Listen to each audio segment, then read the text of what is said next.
Now gitagaan ka sa Dios og message imong life para imo nang i-share ngadto sa uban. Sa time nga nahimo kang anak sa Dios, gidawat nimo si Christ imong Savior, gitawag ka sa Bible og messenger. Ang messenger, ikaw ang spokesperson in behalf sa Dios. Sa to pa musulti ka o ikaw ang gamiton sa Dios para mahatag sa Dios ang iyang mensahe ngadto sa mga katawhan. Behind the scene, nay usa ka person nga dili ganahan nga imo ning buhaton. Si Satan o iyang mga demons, di niya gusto nga imong kinabuhi mahimong blessing ngadto sa uban. Di niya gusto nga mahimong powerful nga impact imong life ngadto sa uban. Kabalo kaon say ginahimo ni Satan, ginatagaan kanyang inputs nga wala may interesting part sa imong life nga kinahanglan nimo i-share sa uban. Dili man inana kanindot imong kinabuhi. Kinsa man ka nga mahimong maayo nga impact imong life ngadto sa uban. Munay tingog ni Satan. Pero hinumdumi, dili na mao ang purpose sa imong life. Ang purpose sa imong life mo nung lain-lain tag background sa life. Tud kay naay mga nagkalinlain pud nga tawo nga nagkinahanglan sa experience imuhang kinabuhi. Nining buntagan ay 3 major aspect sa imong life nga pwede nimong ma-share sa ubang tao. So good tas number 1. Number 1, your testimony. Ang imong testimony, isa ni ka-powerful kay nga tool nga gamiton nimo sa pag-share sa ubang tao para mawin ilahang kinabuhi diha sa Ginoo. Ang imong testimony mao ni ang story sa imong life before ka nakadawat ni Christ, during nakadawat ka ni Christ ug ang mga butang nga imuhang na-experience diha sa Ginoo. Sa nahimo na kang Kristohanon, doon nanay duha ka volume imong life. Volume 1 mo ni imong old life nga wala pa sa Ginoo, ug ang volume 2 mo ni imong new life nga naa na sa Ginoo. Ang atong kalibutan natay gitawag og 7 wonders of the world. Bisag isa lang ani nga mga wonders maadtuan siguro nako, murag kontento na kay ko sa akong kinabuhi. Now, unsay mong buhaton kung makaadto kag mga dapit nga nindot kay imong experience? Sa atong time karon, imog yung i-share sa Facebook. Magpa-selfie siguro ka, magpa-picture ka, imong ibutang sa imong My Day, imong i-tweet sa imong Twitter, imong i-post sa imong TikTok account, imong ipahibalo sa tanan nga nakaadto na kanining dapita. Basta ang dapit, nindot kayo gihatag nimo nga experience. Imong i-convince ang mga tao, nga adto ta didto, nindot kaayo, usay gani exaggerated pa ta. Grabe ka tong explanation nya ang reality di ay dili na gyud kanindot tungod kay naka-experience tag nindot kayo ug by human nature gina-share gid nato na sa uban. Unsay imong nindot nga experience ni Christ? Sukad nahimo kang Christian ug follower ni Christ, na ba kay nindot nga experience ni Christ? Moing kog nindot nga experience siguro inyo ginahuna nga happy kay ka. I know daghan kay treasure sa atong experience sa pagka-Christian. Kung nindot imong experience sa imong Christian life, naay part nga nindot. By nature di gina niyo malpugngan ni i-share pod sa uban. Gawas kung wap agid kayo nato nasabtan ang essence sa pagka-Christian. Once di na tumasabtan ang Christian life, lisod kay mangitag great experience nini nga life. Muna ang Christian life, isa ni ka life process. Isa ni ka proseso nga ginaumol ka sa Ginoo sa bag-ong principle, bag-ong window, bag-ong pultahan, bag-ong dream ug journey sa imong life. It's a process good. Muna daghan common question sa mga bag-ong nahimong Christian, bag-ong follower ni Christ, daghan kayog mga questions kasagaran. Gikan pag Davao hangtod na nagsibo. Ang question nato kasagaran, nganong nanaghan man akong problema, pastor, sukad ko nahimong Christian. tungod kay lahi na nga dimension ang Christian life. Nani bag-o nga gitudlo sa imuhang kinabuhi. Now ingon ang Acts 1:8. Naigiingon dinhi si Dr. Luke. Ingon dinhi ang saad sa Dios sa damisaka si Christ na sa langit. Ingon siya pag-stay sa Jerusalem, ayaw sa mughawa, hulata sa ninyo ang power sa Holy Spirit. Ingon si Christ, you shall receive power when the Holy Spirit has come upon you, and you shall be witnesses to me in Jerusalem, in all Judea and Samaria, and to the end of the earth. So ingon ni Christ, pabilin mo sa Jerusalem, mahimo mong witnesses nako. Unsa maning witness? Sa korte, ang trabaho sa usa ka witness, i-interrogate na siya sa attorney. O ang trabaho sa witness, dili sa kinahanglan makig-argue, makiglalis. Simply mo share lang siya unsay iyang nakita, nadungog, o na-experience. Mao na witness. O ang point din ni Christ, gusto ni Christ mahimo kang witness para ni Jesus Christ. It means, powerful kayo ang imong experience, ang imong testimony diha sa Ginoo. Nabi mga tao nga dili komportable og debate. Nay mga tao nga dili komportable maghisgot tag doktrina, mag-exchange tag mga interpretation sa Bible. Nay mga tao nga dili komportable niana. Ug dili sa tanang higayon kinahanglan ta makiglalis ug makigdebate may tungod sa doktrina. Nay mas powerful nga approach likod nining tanan. Ug isa nini ang imuhang testimony. Gamitan mong testimony para pag-win sa kalag sa tao. I know, ang uban siguro close-minded mo, hisgotag religion, mo hisgotag doktrina, pero kung imong simply i-share nimo imong testimony, sukad nimo kang follower ni Christ, na nilahi nga impact sa ilahang kinabuhi. Nay upat ka arrangement, aspect sa imuhang testimony nga pwede nimo magamit pag-share sa uban.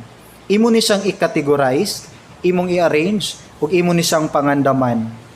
Isa sa mga butang nga part sa imong testimony nga powerful kayo nga magamit niyo pag-share sa uban, isa ka question, what was your life like before you met Jesus Christ?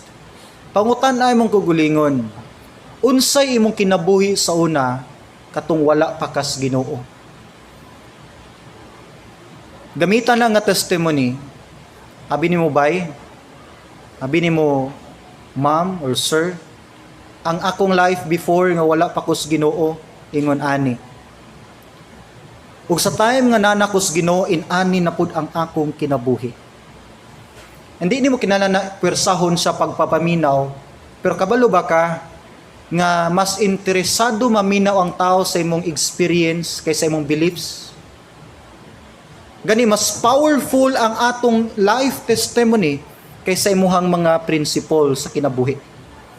Naanatas generation nga di man ta atheist o agnostic ang tao pero natatak ng principle sa to nga to see is to believe. Kung mao na imong belief about Jesus Christ, then pakit ako sa impact sa imuhang Jesus Christ. Muna mas powerful ang atong testimony kaysa ato ang mga gituuhan. Kaya ang atong testimony, mo ni mo prove nga powerful ang Jesus nga atong gituuhan. The second question is, unsay reason nga nang gidawat nimo si Christ? Kana nga question, kana nga testimony, powerful kay na. Abi nimo besh or friend, ma or pa, lola, lolo, na-realize nako nga ang tao nagkinahanglan gid tag savior. Munang reason gyud nga wa gid nako gimiss pagdawat si Christ sa akong life. Gyud sa niyo pag-commit imong life sa Ginoo. Nay mga tao nga curious giunsa nimo imong kinabuhi nganong nain-ana ka na nabag-o imong kinabuhi. Nay mga tao maulaw mga tana unsay imong sikreto? Nabiyaan lagi nimo ni nga bisyo. Nausab lagi imong kinabuhi. Nay mga tao nga maulaw niya na. Direct tag ingon, abi nimo bay, abi nimo ma'am. Ako lang one time akong gisurrender akong life sa Ginoo. Grabing problema niabot sa akong kinabuhi. Then ako na-realize ako nang gi-give up niya tanan. And wa ko nag-expect mo dito'y turning point sa akong life. Nga gipa-realize sa Ginoo nako nga na siya mas dako nga plano sa akong kinabuhi kaysa akong mga failures. It's a very powerful tool. Isa dinhi ipakita nimo unsay mga kabag-uhan sa imong kinabuhi. Nay mga tao nga nangandoy kabag-uhan nga di lang maka-voice out ani. Oh, nay mga tao nga gusto na gyud changes, maulaw lang mangutana unsaon. Nay mga tao nga gina admire nila ang life sa usa ka tawo kay na change gyud ka. Nay mga tao nga silently na appreciate imuhang transformation. Na appreciate imong simpleng kinabuhi, pero ang mga tao lang di lang nila hilig ipahibalo nga na appreciate nila ka.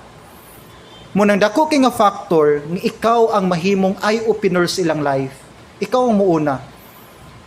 Nga unsay mga kabag-uhan nga gihimo sa Ginoo, sukad na himo kang follower niya.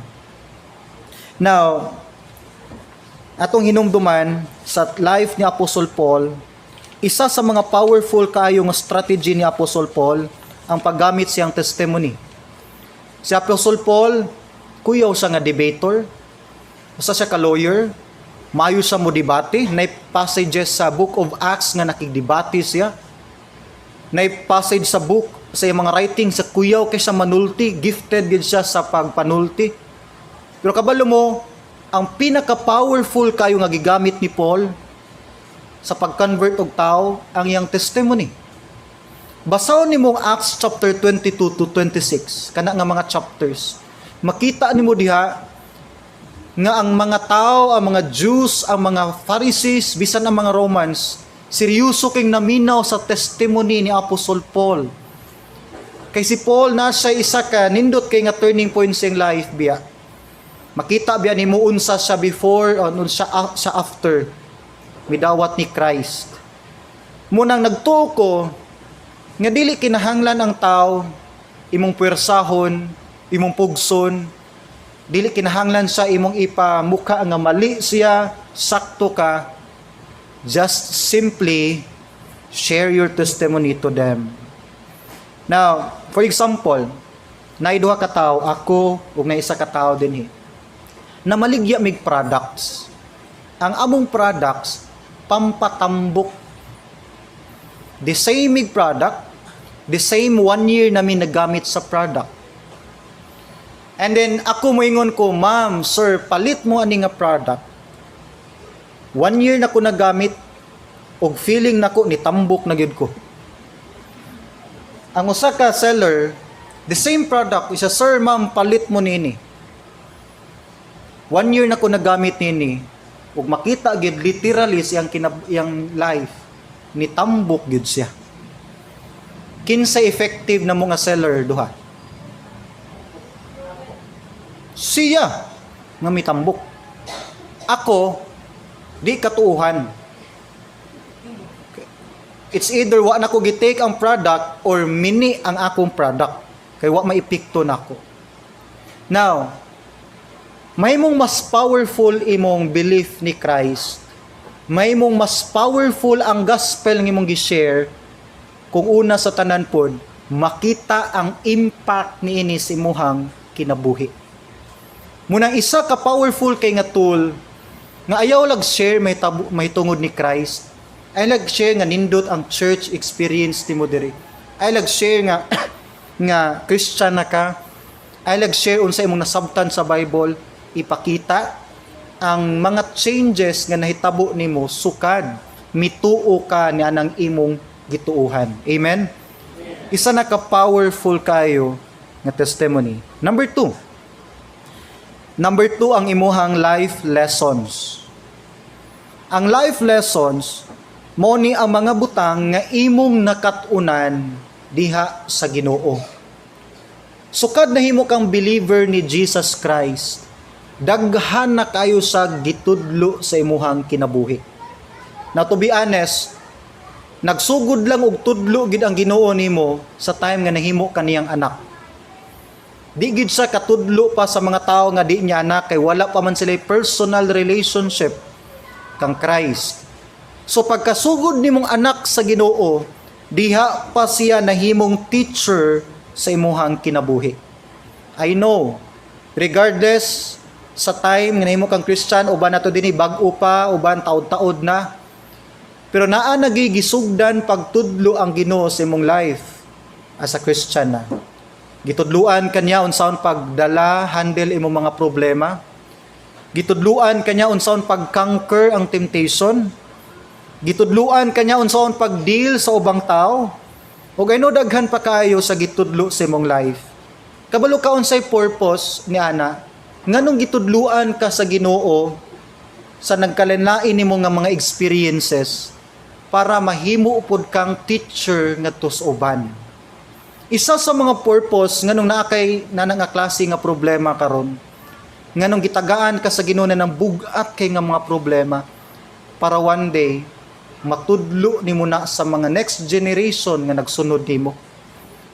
Or basin na kay isa kahigala puhon nga maka-experience pod sa problema nga imong giagian karon. Kay balo ka unsa mga butanga nga saktong i-advise pod ngadto kaniya. Dili nimo kinahanglan i-experience ang tanang butang sa kalibutan para magkat-on ka og daghan kayong pagtulunan. No. Gani nakabasa kog quotes, ingon siya, it is wise to learn from personal experience, but it is wiser to learn from the experience of others. Yes. Usahay magkat-on ta sa personal experience nato. Mahimo tang best nga teacher kay experience daw best nga teacher. Pero kabalo ba ka nga pwede ka magkat-on nga di na ka kinahanglan masakitan, di na ka kinahanglan mawad-an, di na ka kinahanglan mag-suffer. Pwede ka magkat-on, pwede ka mapuno sa wisdom bisag di na ka kinahanglan mo experience based sa pagpaminaw, pag-observe sa experience sa ubang tao. Now, kabantay mo sa mga ginikanan nato. Bantay mo nato mga inahan, mga amahan. Magsiingon, kami kani adto. Di ba mga lulag lolo? Sus, kamu karon. Kami kani adto. Tagpila ka buntod among abaktason. Ikaw, naraging tindahan sa unahan, di ka palit. Kusog kinangalinya sa itong mga mamagpapa, kami kani adto. Kami kani adto. Di ba makabungol na usahay? Grabe ni mo, puno biya nag-wisdom nga mga pinulungan. Kaya nga itong mga ginikanan, puno gina sila sa experience. Bitaw, ingon ng Proverbs 12:15, the way of a fool is right in his own eyes, but he who heeds counsel is wise. Ang wise daw nga tao, katong nagapaminaw advice, badlong, itong nag-obey. Yes, ang wisdom sa Dios, i-channel niya ni usahay sa mga tao nga taas nag-experience. Pero ato mga young generation karon mga youth, magpamayo-maayo biya ta usahay. Awa na sturdy. Tudluan ako bisikleta, okay kayo, pero kabalo naging mutindak gamay, di na patudlo. Iwakli na akong kamot, adi daghang kig muumo, daghang kig pangos. Inana biya ang trending karon, di ba? Sa to mga youth, mas kamao lagi ko, mas kamao lagi mi. Pero ang wisdom biya, biblically, naay blessings nga ang parents lang yun ang makahatag nini. Timan igina mga youth. Parents or guardians, kung man kay ilang nga parents, guardians nga napadako nimo, naay blessing nga ang parent lang gyud makahatag na. Wa gid na salain. Dili ang pastor, dili ang friend, ang parent lang yun. Manang especially sa paghimo na tog desisyon, mga dagkog desisyon, nagi blessing dapat gikan sa tong guardians or sa tong parents. Nagi approval gikan nila. Nagi paghatag nila sa pagtugot. Ang paghatag nila pagtugot, isa na ka one way of blessing his or the children. Now, Proverbs 25:12, ingon din ni King Solomon. Like an earring of gold and an ornament of fine gold is a wise rebuker to an obedient ear. Dinhi nga passage, gi-compare dinhi ni King Solomon nga usa ka obedient hearer katong nagapaminaw badlong og advice, sama siya sa usa ka bahandi, sama siya sa usa ka gold. Naay mga bahandi nga dili makumkum. Naay mga treasure nga wala sa tong bank accounts, naa sa ato ang kasing-kasing. Gani ang best treasure, best nga bahandi sa tao, naaman sa iyang attitude, nas atong kasing-kasing. Ug ingon pang King Solomon, sa iyang kadato sa kadaghang gold ug diamonds ang natilawan na ni King Solomon sa iyang kinabuhi. Nakaingon siya nga ang tinuod di ay nga gold, ang tinuod nga silver, ang tinuod nga bahandi, kayamanan sa tao, nasa pagpaminaw ug advice. Amen mga parents? Amen gid ta diha. Now, encourage ti ka isulat ang imuhang mga life lessons. Naay mga tao nga nagkinahanglan anang imong experience. Sa karon makita siguro nimo murag makaingon ka murag ako ra magitaw nakaagi ni pastor. One day naay pipila ka mga tao nga magkinahanglan niya ng experience nimo. Naay mga tao nga gamiton ka sa Dios nga ikay answer sa dugay na kayo nilang prayer. I-arrange daw imong mga life lessons. Pwede ka mo share sa imong friends, sa imong kumpare, kumari. Abi nimo sa una mare. Kinumdum ka na itong grabing problema nga miigo sa among pamilya.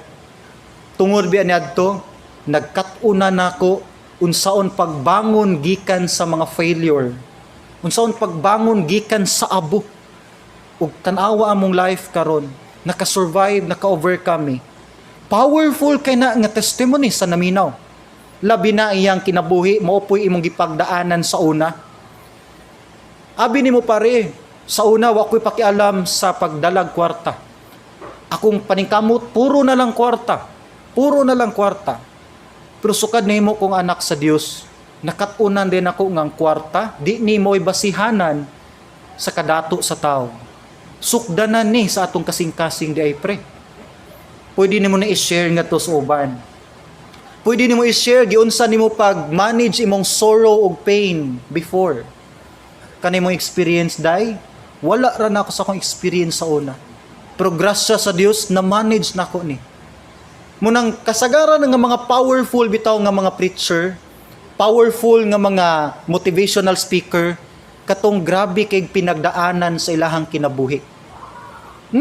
Nay mga motivational speaker nga ilang life before na rape sila. Powerful kay sa mo testimony sa mga babae pod nga pareha pod niyang na rape. Nay mga motivational preacher nga niagi gyud pagka piniriso. Karon powerful kay ilang life mo preach pod sa mga parihan nila kahimtang. Nay mga motivational speaker nga walay parts gani ilang body. Walay kamot, walay mga legs, pero makasulti lang.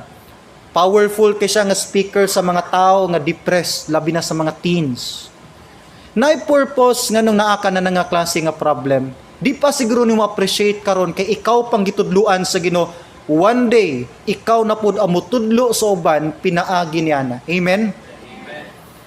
Muna nga naay mas dako pa nga butang nga imong matabang sa usa ka tawo. It's not just about money, kundili ang mga lessons nga imong nakatunan gikan sa Ginoo. Number 3. Ikatulong butang nga pwede niyo ma-share sa uban, of course, ang good news. Number 1, ang imong testimony. Number 2, imong life lessons. Number 3, ang good news. Unsa may good news? Ano may ngubito ta? May buntag diha, sir. Tubagon nita unsay naka maayo sa buntag. Mayon ta good news, unsa day good news sa good news? Unsay naka-good sa good news? Kung biblically atong isgutan kay balota ang good news nag-refer sa gihimo ni Jesus Christ. Pero sa kalibutan, ang good news kanang naay kwartang moabot. Ang good news kanang dunay trabahong moabot. Ang good news kanang librehon ta, munay good news. Ang good news sa kalibutan lahi sa good news sa Bible. Pero first, nganong gitawag mag good news ang gospel? Ang gospel mao ni ang message sa kamatayon, paglubong ug pagkabanhaw ni Christ. Nganong nag-good man na? Pangutan-on mo, nganong good man kung si Christ namatay? Nganong good man siya kung gilubong siya? Nganong good man kung nagbanhaw siya? Good news kay tungod sa death, burial, resurrection ni Christ, nag-offer ni og forgiveness of sins. Pinaka-worst ang tao nga di mapasaylong sala. Tanang Christians na sayod tanana, dunay linaw nga kalayo. Naimong good news ang gospel ni Christ kay nag-offer siya eternal life. Kinabuhing walay katapusan sa langit. Naimo ning good news kay taliwala sa tong failures kapakyasan, unsa man ta ka pobre, pila man ka mistakes atong nabuhat, dunay paglaom sa kinabuhi. Nag-offer siya hope. Ug nahimo ning good news ang gospel kay ang tao na nay chance ma-transform ug mabag-o. Now, dili tanang tao nakahibalo nini nga good news. Ang focus sa tao, ang good news gyud sa kalibutan. Unsa ingon ni Paul, 2 Corinthians chapter 4 verse 4. Ingon ni Paul, whose minds the God of this age, small g nga God, nag-refer ni Satan, the God of this age has blinded who do not believe, lest the light of the gospel of the glory of Christ, who is the image of God, should shine on them. Giblinded sila ni Satan ang kalibutan, munang wala nila nakita ang good news. Gani, dagan ang uban, nga dili komportable maghisgot og religion. Dili komportable maminaw og preaching about ni Christ. Bad news para sa ila ang preaching ni Christ. Pero ingon ang Bible, walay laing good news sa kalibutan, ang gospel ni Christ. Tagaan kag senaryo ha. I-imagine lang naa ka sa usa ka taas kay bitaw nga pangpang. Pangpang kailan mo pangpang. Ang gitason sa pangpang kung mahulog ka didto, sinsiyo gyud. Sinsiyo gyud. Taga kag 1,000, sinsiyo gabot sa ubos. Masinsiyoan. Nakakita kag tao, mga tao nga naglinya, padulong sila sa tumoy sa pangpang. Kabalo ka, ang problema, naka-blindfold sila. Nataptapan ilang pananaw, nagsigi sila glakaw, padulong sa tumoy sa pangpang. O kay balo ka nga kung matagak sila didto, sinsiyo gyud. Now, napaisa ka problema. Wa sila kahibalo nga padulong sila sa kamatayon. Kay balo ka, wa sila kabalo padulong sila sa kamatayon, kay una wala sila kita silang gagian og sa naghulat sa unahan, ikaduha wa sila idea nga gitaptapan di ay sila. Mao na nga nagsislag baktas, malipayon kay sila, kinataw-anay pa sila, nangaon pa sila, nagkanta-kanta pa sila, pero naglinya sila padulong sa pangpang. Weirdo. Weirduha na pastor, murag imposible. Maunay giingon sa Biblia. Maunay kahimtang sa atong kalibutan. Ang tao nag-enjoy sa kinabuhi, nagsigig, enjoy sa food, enjoy sa laag, enjoy sa barkada, enjoy sa inom, enjoy sa yutanon o unudnon nga mga butang. Wa sa idea nga dugay na sang gibutahan ni Satan, o wa sa idea nga ang direksyon niyang gipadulngan kamatayon sa iyahang kalag. Ang problema pa gyud kay ang tao nga nagbaktas padulong sa pangpang, duol sa imuhang kasing-kasing. Imagine na ha, naa ka dinhi, naa sa unahan, Imo ba sigurong papa, mama, anak, bana, asawa, best friend, kauban basbalay, o imong friend nga dugay na kayong wala nimo nakita? Nag-enjoy kaysa, lipay kaysa, nagkaon-kaon pa, nagkatakanta, wa si ideya nga gitaptapan niyang matag pila na lang yun katikang, tagak na gid siya sa bungaw. Ang akong question, unsay imong buhaton? Naa ba kay buhaton? Imo labas ang sagitan, pan, ayaw diha, or imo sang daganon gyud? Ang sa inyong answer? Ang uban mag-selfie pa. Ang uban mag-post pa sa Facebook. Kabalo ka, kung imong buhaton, imong sagitan nga, padulong ka sa di mao, di na mo imong giagian, dili na wise nga desisyon. Kung imo sang kwaon didto, imong ibalhin og laing direksyon aron di sa padong pangpang, dili na wise nga desisyon. Ang pinaka the best yung buhaton kabalo kaon sa kuhaon nimo ang tap-tap sa iyang mata. Once makuha ang tap-tap sa iyang mata, siya na mismo ang makarealize nga padulong siya sa kamatayon. Ug siya na mismo ang mo decide asa di ang saktong dalan. Diya na sa mangita sa sakto nga dalan kay di mao nga dalan iyang giagian. Ug the only way nga makuha ang tap-tap sa tao, pinaagi gyud sa good news ni Christ. Sa kamatayon ni Christ. Ingon ang John, ingon ni Christ, the truth shall set you free. Ang kamatuoran nagimuhatag og kagawasan sa tao sa iyang pagka-blindfolded. Muna nga, kung naa kay time, ayog tuguti, nga imong mga loved ones, magpabiling blinded sa kamatuoran. Ang kalibutan mo ingon, no, it's about money. Good news, kay naay promotion, naay business offer, naay sweldo, naay trabaho, mustaa ka atong income. Pero ang good news sa Bible, nahimong pobre si Christ ug namatay sa cross. Ang kalibutan, good news, kay na ako'y nindot kayong kinabuhi. Kaya na ko paliton tanan. Happy akong relationships. Ang good news sa Bible, si Christ ang miangkon sa imong kaguol, kasakit, pag-antos dito sa cross. Literally, dili happy ang life ni Christ sa yuta. Gisunod-sunod siya mga death threats, gisunod-sunod siya oposisyon, gisunod-sunod sa criticism, o giantos niya na tanan para lang yun malansang sa cross. Ang good news sa kalibutan, as long as na kay good nga relationship, good nga family, good husband, good nga wife, good na sa nga news. Ang good news sa Bible, na broken ang relationship sa Father o ni Christ tungod sa atong mga sala.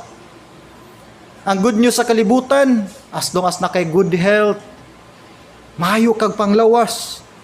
Ang good news sa Bible, naay usa ka tawo nga nasakit, gidughang ang kilid sa cross. Abi nimo higalay igsuon, way laing good news sa kalibutan. Ang good news sa Bible mao ni ang kamatayon, pag-antos ni Christ sa cross. Nakoy question usab. Na-realize ba nimo sukad sa imong life? Unsa kahi imong kinabuhi karon kung wala pa ka nakadawat karon sa Ginoo? Naka-imagine ba ka na kausa nang inuktok ba ka na? Unsa kahi imong life karon kung wala pa ka nakadawat gyud ni Jesus Christ? Kinsa ka mga tao imong kuyog karon kung wala pa ka sa Ginoo? Pila ka kabuok imong bisyo karon kung wala pa kas Ginoo? Ako bitaw gipangutana ako kung gulingon, kung wala ka kuron sa Ginoo, asa ka kuron? Duha akong tubag. Una, posible nga nanakos prisuhan. Ikaduha, posible nga natukhang nako. Mura ginawa na ko'y kinabuhi. Unsa ka nga klase nga pamilya nakakaron kung wa pa kas Ginoo? Imagine ba na nimo? Unsa nga klase nga mga relationships ka ang nakakaron? Kinsa imo mga friends kung wala pa ka karon sa Ginoo? Now, hunaw na. And then sa pikas side, ma-realize nimo nga blessed kayo gyud ka kay nakadawat gyud ka sa Ginoo. Mo nay pinaka the best nga good news sukad nga nadawat nimo sa imuhang kinabuhi. Siguro moingon ka, pastor, lisod man akong life karon nga nanakos Ginoo. Samot nag wala kas Ginoo. Nakoy kaila lagi pastor nga nagapon siya sa iyang di maayo nga kinaiya na namas Ginoo. Samot nag wa na as Ginoo. Nabitay mingon na nakristohanon ni naman nagyapoy bisyo. Samot nagwa na Kristohanon. Yes, di man tatanan perfect pero dunay process of changes nga gisugdan gid ang Dios sa atong kinabuhi. Ug ang good news gimong na-receive gikan ni Christ mo ni pinakabahandi nga di gyud dio pwede ikatandi sa tanang kadaugan sa butang sa kalibutan. Ingnon na lang nato, siguro pastor, kung ako Kristohanon karon, wa ko nakadawat ni Christ, dato na kay ko, kay nakoy pangandoy, nakoy negosyo, nakoy dream, nakoy promotion, ako lang gibalibaran tungod sa Ginoo. Siguro wa ko diri sa church, wa ko nag-serve sa Dios, dato na kay akong life, go. Asa pa dong imong kalag. Munay point.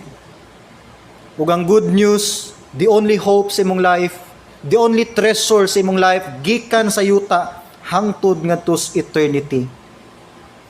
Kabalo ba mo nga dili nindot mahimong leader? Dili nindot mahimong pastor, mahimong preacher, mahimong leader. According sa study, ang life sa mga pastor ang pinaka-prone kaayo sa loneliness. Loneliness. Pero usually ang mga pastor sig preach og joy, power, enthusiasm. According sa survey, ang life sa mga pastor ang pinaka-prone sa depression. Mura imposible. Explain ako niya ang ano. Yes, pero most ng mga pastors sig ingon nga i-conquer ang depression. Nay hope ni Christ, nay hope sa Holy Spirit. Kabalo ba mo sa survey, di man tanang pastor, mostly sa mga pastor, na imong lonely ilang life, kay wala kayo sila yung mga genuine friends. Kabalo ba ka, once ginatanaw ka sa tao, sa taas, lisod mangitag higala? Ang uban, mataha mo duol nimo, ikaw pod mag-alanganin pug open ngadto nila.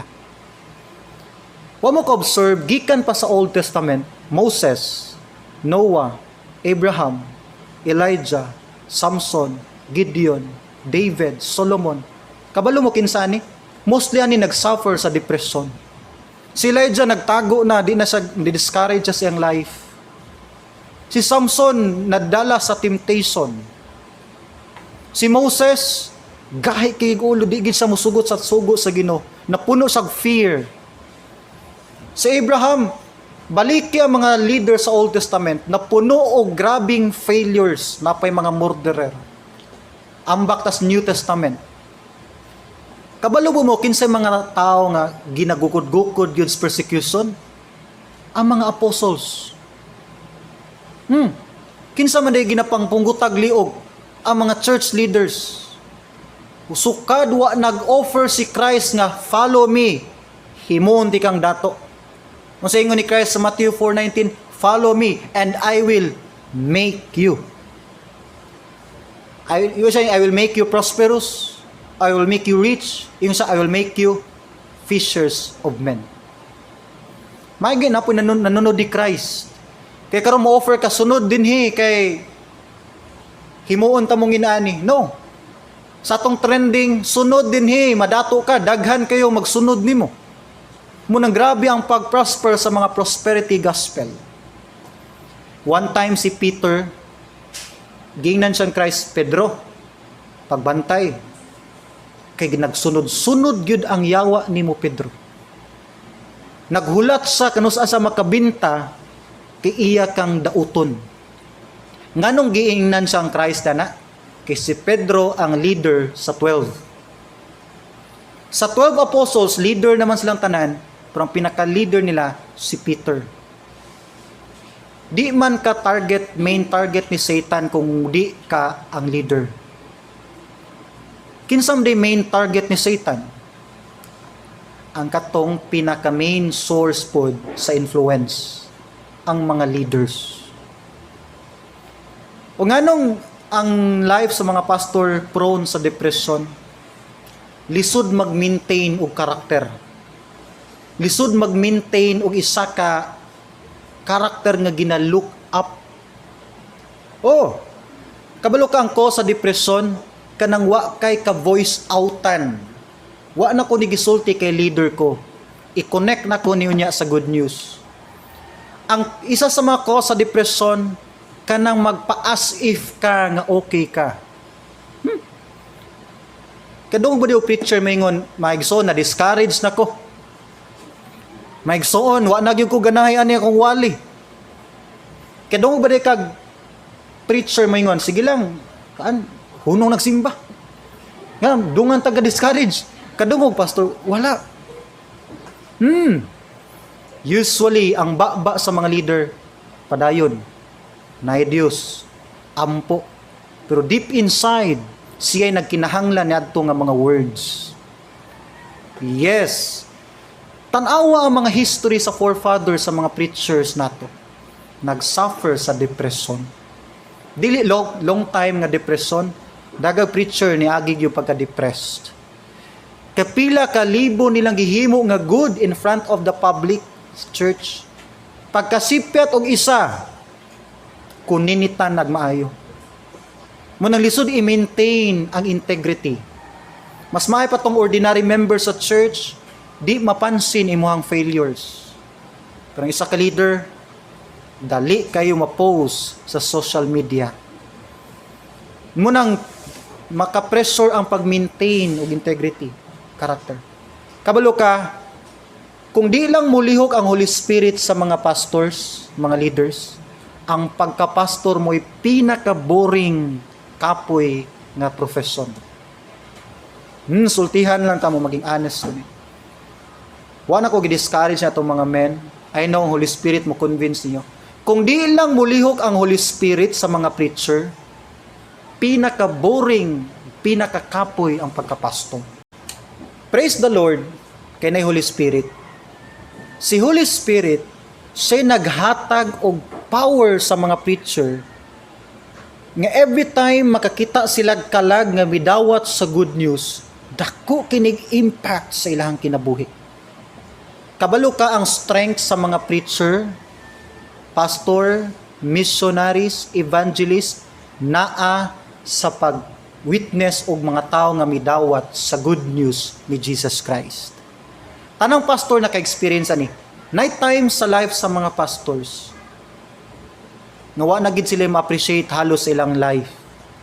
Mayroon ako boring ang may na lang na Holy Spirit, dili niyo ma-feel nga na-bored ka. Kaya every time makita kag success sa ministry, dahil dako kayo nga kalipay. As long as gihimo niyo para sa Ginoo na ay kalipay. Pero na usahay, dili mo pa-feel ang Holy Spirit. Sige daw, suwayin nyo, Bible na lang ito ba nga, tibok simana. Ampo kas mga tao nga wa ka kaila. Sikag encourage nga ikaw need i-encourage na may nana nga situations. Sikag pretend nga okay kayo, power. Pero ikaw kabalo kang di na okay. Boring na nga life. Pero tungod kay na Holy Spirit na kaya na sa mga preacher na ilahi nga joy, passion nga ipa-feel sa Holy Spirit ngadto lang sa iyang mga sulugoon. But one thing nga gina-look up sa mga preacher one day, sa eternity. Sadang bulakaw dito ang mga leader sa Dios, ang mga apostles, ang mga Old Testament leader. Ug dito musugat nila ang mga tao nga posible wa na sila kailaw mingon, Sir, Pastor, higala igsuon, salamat kayo. Ikaw ang gigamit sa Dios nga makadawat ko karon sa kaluwasan. Og siguro kung dili tungod nimo, dili gyud ko makaabot niining dapita. Yes. Abi nimo kinumdum mo sa news, isa ka babay, artist nag-suicide. Isa sa cause sa pag-suicide, depression, loneliness. Paminaw sa mga news na to every night, puro crime, murder, patay, drugs, abuse, corruption, daot diri, daot dito, puro pride ang nadungog nimo. The only hope, the only good news nga nasa atong kalibutan karon, ang good news sa gyud sa gospel ni Jesus Christ. Yes, higala igsuon. Muna nga one day sa eternity, naa kay mahimo gyud para sa Ginoo. Ug one day sa eternity, di na ko ma-imagine kung wa man kay nakita nga mga treasure karon sa imong life, hulata dito sa langit. Nindot kayo paminawon nga nay mukupot sa imong kamot, brad, sis, salamat kay tungod nimo naabot ko niining dapita. Salamat kay imo kong gipugos gyud sa unang panuktok sa balay. Salamat nga wa jud ka ni hunong nako sa unang sigpamugos mo atong simbahan. Salamat kay nagsikag pamugos nako sa namadtog church. Namugos kag Bible study, wa ka ni hunong og pray nako, wa gyud ka naulaw nako. Salamat nga imo gyud kong gipadayon. Nakadawat ko sa good news ug naghimamat ta karon dinhi sa langit. Higala igsoon, wa lang ka ka-realize pero gi-equip ka karon sa Dios sa mga powerful kayo nga mga tools aron imong kinabuhi mahimong usa ka powerful kayo nga impact sa ubang tao. Walay laing makahimo nihana ang imuha yung kinabuhi. Nay gihatag ang Dios nimo nga ikaw lang ang mahimong answered prayer sa usa ka tawo nga nakaroon siyang problema. Amen. Amen. Let us pray. Ginoo, salamat nining orasa sa kaalam nga imong gitudlo kanamo. Tudloi pa mi Lord sa pagpakabana sa tinuod Ginoo nga meaning sa among kinabuhi. Ang tanan namong ginalauman, in Jesus' name we pray. Amen ug amen.